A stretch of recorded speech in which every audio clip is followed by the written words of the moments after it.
Do we need variety? Welcome to Philosopher's Corner. I'm John. Do we need variety?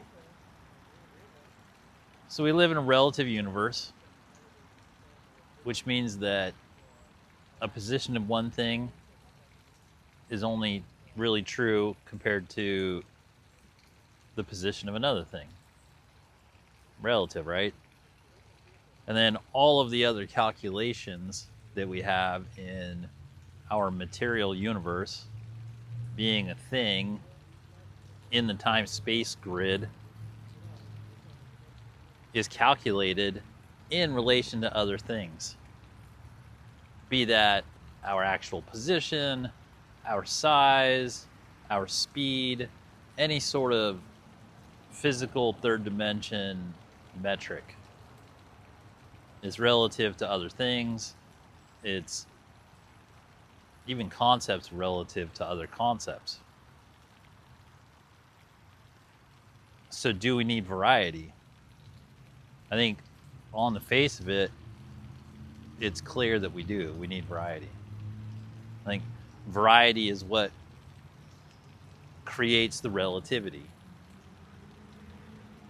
Variety is what creates contrast. So even if it's not physical, even if it's just conceptual, we have a way to discern between different things. And that's what gives us the need for variety, right? Like in the physical third dimension that we're occupying,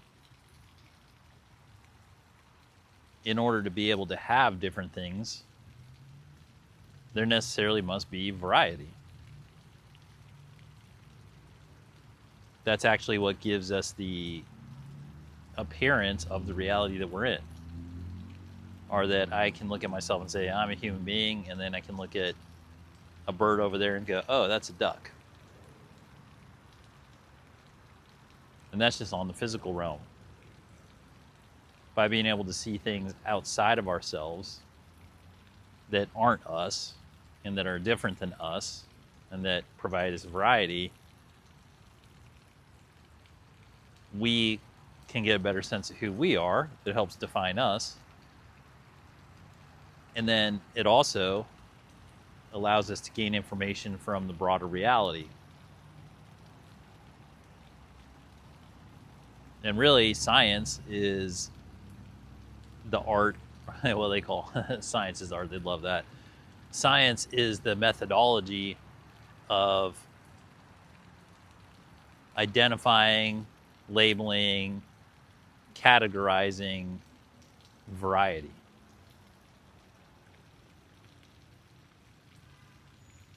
And mentally, conceptually, energetically, we need variety as human beings. Speaking as a human being, we need variety in order to engage in the old, the Hegelian dialectic where you have thesis, antithesis, and synthesis. So you have the thing, you have a way you think about something, and then you have something that's a different way of thinking about that thing, and then they can come together, and then you get like the synthesized, the new way of thinking about it. Incorporate a little bit of this, a little bit of that, and boom, now you got this like new thought process. But that doesn't just apply to thought processes. That applies to all aspects of life, where you have your perspective, and then there's a different perspective, and even just being aware of that other perspective, even if that other perspective doesn't necessarily have to be attempting to insert itself into your life. It doesn't have to be making an argument for itself. It can just simply be existing. And when one becomes aware of it, it affects that person.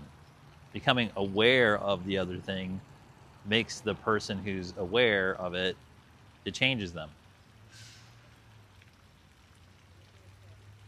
And in that sense, that's really the story of variety. In the most general sense, is just that there are different things, whatever the nature of those things are, whether they be a being, an object, a concept, and their existence in the reality and our awareness of them changes us and it changes them. And it creates synergy. And it may turn out that that's the energy that the universe really runs on. It also provides the experience of life. Because as it turns out, in the broadest sense, life as we know it, and as we're discussing it philosophically, in this material realm, in this, all just this phenomenology of things, it's just a bunch of different variety. It's just a bunch of different things scattered around in the fabric of time space. And us as a human being has a consciousness in the flesh that's anchored in this particular reality. And we're going around and we're experiencing the different variety. And depending on the length of time that we ascribe to it or how we want to categorize it in our brain, the experience of interacting with the different things and the different variety, we call that life. And we have different portions of those things, you know. We have relationships, and we have jobs, and we have, parenting, and we have fun and play, and this and that, and this and that. And we put little labels on all the different aspects of the different types of situations in which we're engaging with the variety of life.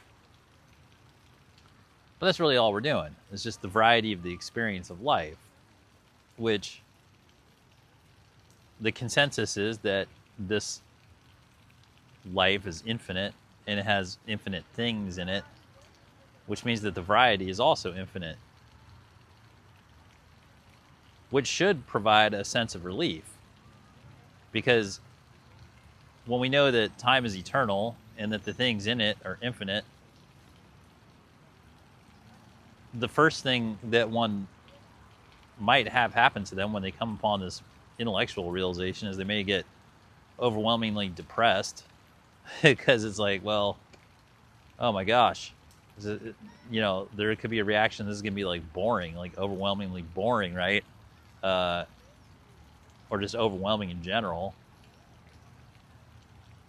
But it's great news because it means that since we know that there's an infinite variety of things, it means there's an infinite and eternal variety of experiences available, because the experiences are really just our interaction with variety. And so in that moment, it should be a cause for great relief and delight, leading maybe to bliss, when one realizes, oh, the variety continues. It will never cease, which means it can always be fresh. That means we're in no danger of the experience ever actually becoming boring. And so when we find ourselves being bored, that means we're just at the edge or the final point of a particular set of experiences that we're having, that we've sort of just done those experiences to completion.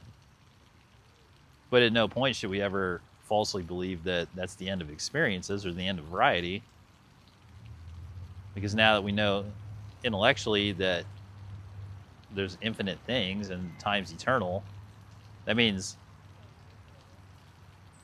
there's an infinite conveyor belt of new, fresh experiences through variety. They'll never end. So there really should never ever be a reason for existential crisis, in the sense that, oh, there'll never be like more fun, or there'll never be this or that or this or that, because it's absolutely guaranteed that there will be, just from an intellectual perspective. It's a relative universe, it's infinite and eternal. It means there's just never going to be, it's going to be a never-ending conveyor belt of new experiences available. And we just need to be aware of it and ready to engage in it in that sense. And so when it comes back down to the question of, do we need variety? Is it something that we require as a human? I think, yeah. In fact, I think it might be one of the driving forces of philosophy. Of course, there's a search for truth, and there's us trying to rise above our animal self, to figure out what it is we were born into, like what have I manifested into with this life, right? Like there's that drive of philosophy, but also there's the drive of philosophy to go, oh, I have this brain that can process so much stuff. Let me expand it into the variety to sort of determine how much variety there is and feed it. And the brain seems to have an absolutely insatiable need to be fed information and experience and variety. And it cuts across culture, it cuts across everything. It's just a universal human need through time and space, whether it was somebody 10,000 years ago or somebody, today. Doesn't matter if somebody's on a smartphone or somebody's making a cave painting.